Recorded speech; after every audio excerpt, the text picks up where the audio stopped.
Hey guys, Shelby Mathis here, and today we're going to talk about what happens to your real estate when you pass away. I'm not talking about does it just poof disappear, what happens. I'm talking about what are the ways that you could hold it so that when you pass away, what happens to that property? Like there's different ways that you can hold title. There's different instruments that you can use to handle the inevitable when you pass away so you don't leave a mess for people behind you. And I'm going to go over 11 ways that you could hold title or different strategies that you could use to hold real estate. And here's a big one. If you have rental properties especially, this is a huge issue because you end up having to worry about the state. I'm not talking about in my conscious state. No, the state in which that property exists and that jurisdiction. And if you do nothing, we'll talk about that. That's one of the strategies. You're going to have to probate in every state that you own real estate. So we'll talk about the different ways to hold title to avoid some of that, the ways to do transfers, the way to make sure that you get what you need during your lifetime, what the drawbacks are to all these different things. We're going to go over each one. And we're going to start, number one, with joint tenancy with right of survivorship. This is common for married folks, especially. And it's when two or more people own a property jointly. It's like basically undivided interest, 100% interest, but the survivor gets the property. And I call this the kick the can down the road strategy. Because what you're really doing is saying, hey, during my lifetime, like I know that if I pass away before the other joint tenants, so let's say it's my spouse or maybe it's one of my children, they're going to get it. Oh, okay, then what do they do with it, right? Then they pass away and who gets it, right? Somebody's going to have to address this thing. But it's very common and it does avoid probate. Here's the big issue in probate, by the way, is the legal process, which assets are distributed when you have a will or when you have nothing. There is another strategy called a living trust, which we'll go over, which avoids probate. This also avoids probate. So this will avoid having to go to court and to start determining who gets the property because there's already a determination. It's already held in title. So if I have joint tenants with right of survivorship, the survivor gets that property. Problem is what if I do that with one of my kids, but I have 3 kids and I'm thinking, oh, I just want to make sure I avoid probate. And then you say to that child, please take care of your siblings. Of course, that never seems to happen when that happens. They end up with the property. And even if your will says, I want everything divided amongst my kids, or even if you have a living trust, says, I want everything divided by between the kids. If title is joint tenants with right of survivorship, that survivor gets it. So you want to make sure that you're being very careful when you use these things. The other one is, number 2, is when you're in a community property state.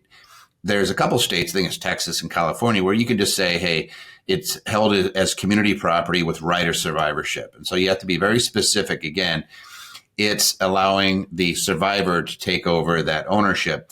And again, it's undivided interest. So in both of these, whoever that other individual is, if they have creditors, it could cause that property to be lost because a creditor can come levy on that property. This is especially important for parents. I see this in over and over again where a mom or somebody who's a survivor, maybe their husband passed away, they inherited, they end up with the survivorship rights, and then they add one of their children on. And there's 2 bad things, that kids' creditors could come and cause you to lose the property. There's the, hey, what if they have siblings issue? And then there's the loss of a step up in basis. And what happens is when you pass away and you own real estate or any capital asset, it's treated as though it was sold when you got passed. It steps up in basis. So the basis of that property is the fair market value on the date of passing. So if I have a property, let's say I bought a property for $100,000 and now it's worth $1 million. I've lived in it for 30 years or whatever. And I pass away and I leave it to my kids. Let's say I use a living trust and I leave it to my kids. Their basis in that property is $1 million. They don't have to pay tax. If they sell that property for $1 million, they don't have to pay any taxes for the gain. Now, if you have a right of survivorship, then they do. So both joint tenants and community property with right of survivorship lose that step up. So you want to make sure that you're not doing it. Now, in 25 states, you have an option for number 3, which is called tenancies by the entirety. It's very similar to joint tenancy, but it's only available to married couples and only in think it's 25 states plus the District of Columbia. It avoids probate. There's another aspect of tenancy by the entireties, which is the asset, half of it is protected from creditors of one of the spouses. So when we're looking at joint tenants, a creditor of either spouse, they could take the entire property. Especially for like rental properties, there's no homestead exclusion. In this particular case, if you have tenancy by the entireties, then if you have a creditor of one spouse, then in theory, it's going to stop the levying on the entire property. They would only be able to get half. So there is some asset protections side to that one, but you still have the same issues that I described earlier, as the joint tenancy, which is that loss of step up, potential issues with that, whoever's on that. Again, if this is a married couple, then your creditors are likely the same creditors as the spouse, but you never know if somebody came into a later in life marriage, things like that. You don't want to subject yourself to issues that you could otherwise avoid. So again, I'm going to tell you what my preference is to address all of these things and to lose the potential exposure on all of them. But that is, in some cases, that tenancy by the entirety, depending on the state in which you live. You could always check with your lawyer or, check with us. One of the things you could always do whenever you listen to one of my videos is if you just write strategy, we will send you a link to have a strategy session with one of our professionals. There's about 500 of us here at Anderson, and somebody can point you in the right direction. So if you want to do that, it's a free consult to make sure that we can help you and also to make sure that you know what the rules are surrounding your situation. All right. Number 4, there's something called a transfer on death deed. There are about 30 states, I'm not going to list them out here because there's so many of them, that allow a transfer on death. And what that is it allows you to name a beneficiary who will inherit the property upon your death. And it does avoid probate. It is available in most of the United States. It can allow you to still get your step up in some cases, but we want to make sure that we're being very, very clear. And this is not my favorite. Yeah, this is not one of those things where I'm like, yeah, I'd rather have it go through an actual estate plan, so I don't use these, but they are available to you in states. Number 5, and you'll hear this. This is really, I think this is, gosh bless it, I think it's like 5 or 6 states: Florida, Texas, West Virginia, I think Michigan and Vermont still allow something called a ladybird deed or an enhanced life estate deed, which is basically the grantor, the owner of the property, you would still have full control over that property during your lifetime, but there's a beneficiary that inherits upon death. Again, it's a probate avoidance, which is a noble cause. I get it. But you've just encumbered that property with a future interest, which means if you need to mortgage it, if you need to get access to it, you're going to have to get that future interest consent, the beneficiary's consent to do things. So sometimes people use this, especially in advanced estate planning or when we're talking about especially having creditors of that, like we're going to need a lot of services or we're going to want to make sure that we can qualify for certain governmental programs. Sometimes practitioners will use these ladybird deeds. Again, it's not my area. I tend not to use these because there's a better alternative to all these things, in my opinion, that I tend to go to. But there is something called a ladybird deed. That is number 5. Number 6, which is available in all states, is just to do a life estate where you say, hey, I retain the right to use the property during my lifetime. The reason you do this is because I could actually do a gift based on the value of that property minus the life estate. There's actually a calculation you could do so that you can actually gift assets to a future beneficiary and use up your lifetime exclusion. This would be a huge issue if we do not have the Tax Cut and Jobs Act estate tax provisions extended. So if they expire and all of a sudden we're dealing with the state tax being about half of what it is of current, so again, depending on when you're listening to this video, this may be important. But if we have a lower estate tax exclusion for tax purposes, and especially if you have lots of real estate, then these life estates all of a sudden say like, hey, you know what, I could stay in my home and maybe it's really worth a lot of money, but I want to give that and get it out of my estate so I don't get murdered with the estate tax, which should be like 40%. I want to make sure I'm getting rid of it now and then I can value that. Well, it's easy to value when you have a life estate. There's a calculation the IRS lets you use to say, here's the value of the life estate, depending on the fair market value of that property. So I can do a gift and get it over. Now I lose my step up in basis. I do avoid the issue of probate, but it is one of those things that people use if they want to make sure they get the right to use that property during their lifetime, but they want to really give it to the next generation. Again, there's a better alternative to all these things, but I've seen people do this, especially when they say, I want it to go to my son, my eldest son, and he really loves this house or whatever, whatever your scenario is. And I want to make sure it goes to him without having to go through a bunch of probate and everything else. Then you might do a life estate so that you have the right to occupy, but they're already on that deed. The other thing you could do, and this is in the same vein, is if we have this estate tax, you're gifting the entirety of the property. So in a life estate, you're gifting everything but the right to occupy for the rest of your life. So you're saying, hey, I have a place to live the rest of my life, and then it's going there. Here, I could just gift it and give it to the future generation. I just have to be careful because depending on how big your estate is and depending on what else you've given, there are potential gift taxes when you do that type of gift. Right now, they're huge. Like you'd have to give away, I think it's over $14 million, but there's still a limit. And sometimes it goes down. It's when I started practicing, it was 600,000. So I can just say it goes up, it goes down, it goes sideways. You never know what Congress is going to do, but you could do this gifting. The problem with gifts is you lose your step up in basis. Again, there's this big benefit of the heir being able to sell something and not have to pay tax if I don't do this. But you do this. I see parents do this to their children, or maybe they have multiple properties or multiple assets and they start giving it away to use up their lifetime exclusion, their lifetime gift exclusion. Again, right now it's really, really high. It's set to expire at the end of 2025, which could be an issue. So depending on when you're listening to this video, and I know there's people that watch these videos a year later, 2 years later, you'd want to look and see what is the estate tax exclusion. Has it gone down? Has it gone up? Has it been eliminated? Is this even an issue? And this is sometimes a driver when people are gifting assets. So with real estate, you want to be careful because usually there's a big benefit of having that step up in basis and not having to pay tax. Now let's talk about reality of what most people are doing. Hey, it's in my name, or I'm a joint tenant without right of survivorship, or I'm a tenant in common, or I own it just me, and I do nothing. What happens?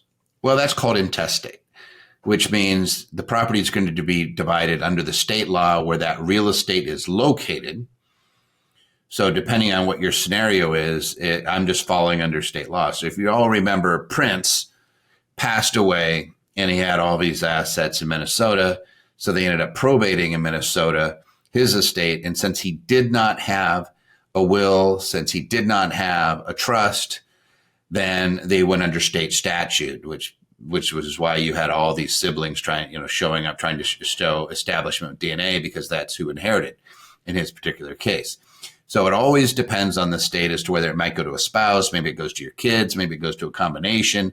Maybe there's, depending on your scenario, again, do you have mixed family? Do you have kids of your own, biological children? All those things get factored in under state statutes, and you have to apply that to that particular situation. You have to go through that probate process. Now, what is the probate process? How long does it take? How much does it cost?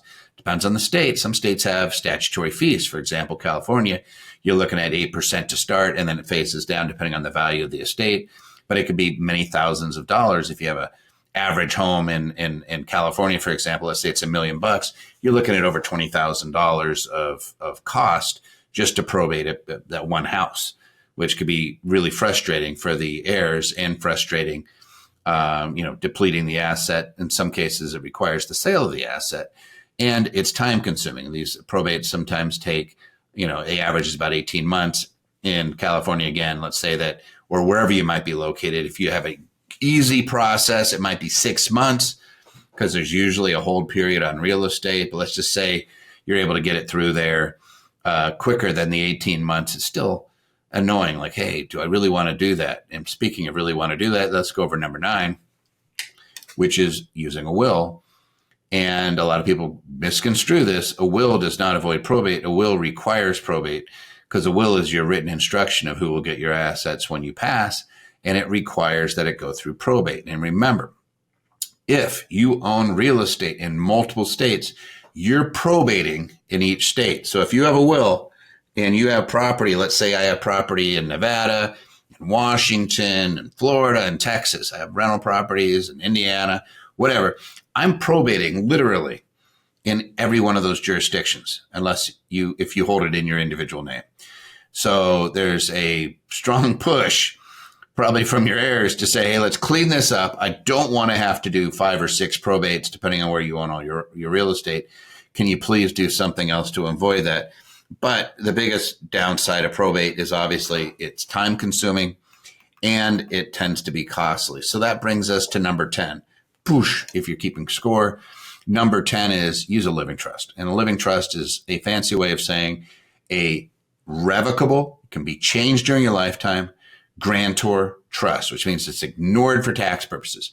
So same scenario, let's say that you own property again in, let's say it was Washington, Nevada, Texas, Indiana, Florida, and you had a living trust and the properties were titled in the living trust. Usually it's going to be U.S. trustee of whatever your trust is, the Smith family trust, right? And then I always use the date so that you can tell them apart. But let's just say that's all you did. You just had a living trust, simple living trust. You avoid probating in all those states. It automatically, the trustee gets to control that property. It's already in the trust name. So now it's just who are the beneficiaries? Do we sell the properties? We still get a step up in basis so we don't have tax. And it's just so much simpler. So of all these things that we just discussed, number 10 is number 1 for right now. It beats everything else. But number 11, 1-1, is twice as good. And what that is to hold your real estate in a limited liability entity of some sort, which means we're isolating our real estate. So we use the same scenario. Yeah, property in Washington, Nevada, Texas, Florida, Indiana. I would hold those properties in LLCs, at least an LLC per state at a minimum, so that each state, it's changing that real estate title to the name of the LLC. That LLC is personal property, much easier to convey, doesn't require probating in all these different states because it's done in that LLC. It just becomes so much cleaner. We don't have to go through all the rigmarole, but I would pair it. I would pair a limited liability entity, which would be something like a limited liability company is an example of a limited liability entity. In some states, a land trust has limited liability properties, or a Wyoming statutory trust. Like if we're using California and we're trying to avoid the franchise tax, we can use different vehicles. Limited partnerships are limited liability entities, even corporations. So I wouldn't recommend having real estate held in a corporation if you could avoid it. But all of those are limited liability entities. And what they do is they isolate the liability of those individual properties from the other properties. So for example, if I have a fire in Indianapolis or Indiana where I have a property and there's a big liability, it stays inside that entity. That's why it's limited liability. It's only what's inside that entity. And if I have a limited liability entity for each piece of real estate, I'm isolating my liability on each piece of real estate so that if something happens to one, it doesn't cause me to lose all my real estate. Otherwise, if I own them all in my name and I have a fire in Indiana, then they could attach all my other properties. They would get that judgment in Indiana, and then they would start to foreign file it in all those other jurisdictions and attach my assets. And eventually they would get my assets. So a limited liability entity on those properties isolates that, prevents that from happening, causes you to lose only what's inside that limited liability entity. But then I would pair it with something else. I'd pair it with number 10, that living trust. And what we've done is we've created a great asset protection plan. Plus, we don't have to see the inside of a courtroom, nor do your heirs.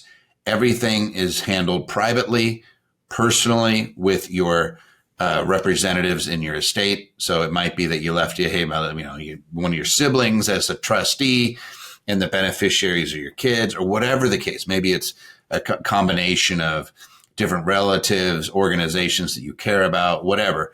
But the living trust is a private document that does not require probate. You do not need court oversight to handle the distributions. And it may be that you say, I just want my estate to stay together.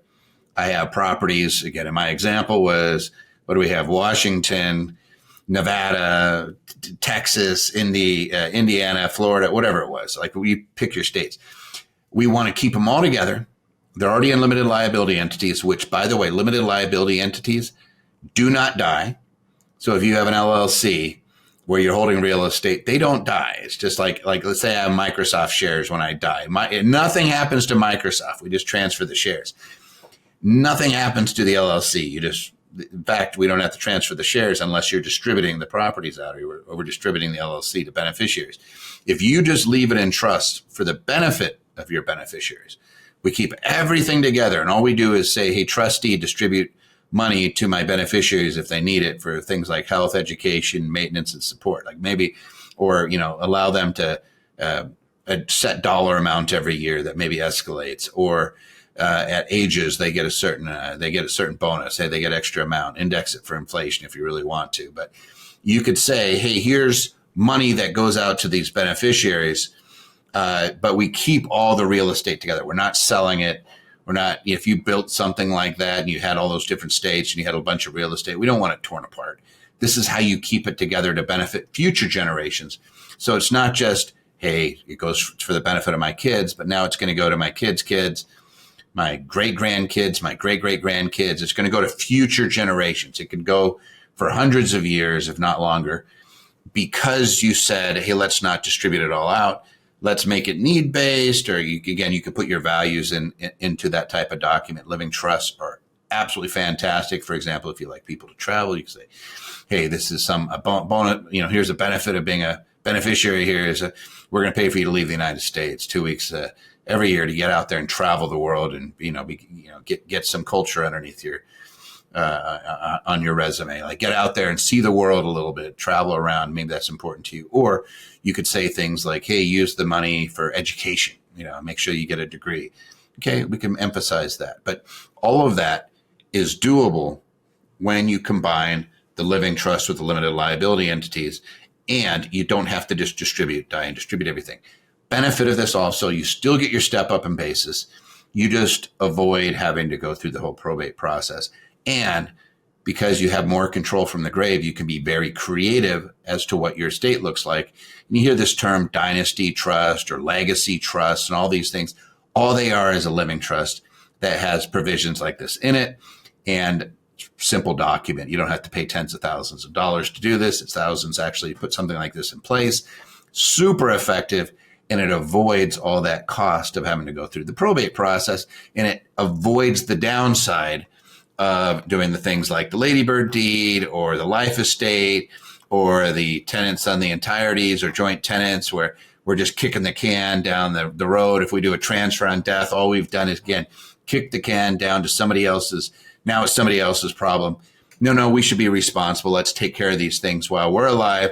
We can do that with strategy number 11, which is use the combination of that limited liability entity and that living trust. If you wonder and you're saying, this speaks to me, I want to make sure that I'm not leaving a mess for my heirs, and I really do want to hold my real estate the right way, type in strategy into the comment section below, and we'll set you up with someone to talk about your situation, what it looks like to put something together, give you the idea of the costs and everything else and all the benefits. And if you're somebody who says, Toby, you missed one, or you want to elaborate on something, or you take issue with anything I said, by all means, put it in the comment. I do read them, and we do try to respond, and it does help us all be better. And people read the comments. So if you think, hey, there's something there, please put it in there to make sure that if I miss something, that we're making sure that the record's being corrected quickly as a community. This is for the benefit of the world. I'm not sitting here taking, hey, I have a monopoly on the truth. I just say, here's the different ways that I know of. Here's my personal favorite based off of my experience, having done this for a few decades and having lots of real estate and having thousands of clients that do this stuff. But by all means, your experience may be different, and you want to share that, put that in the comments below. Like and subscribe, guys, and then please share this with anybody you think will benefit. Good luck.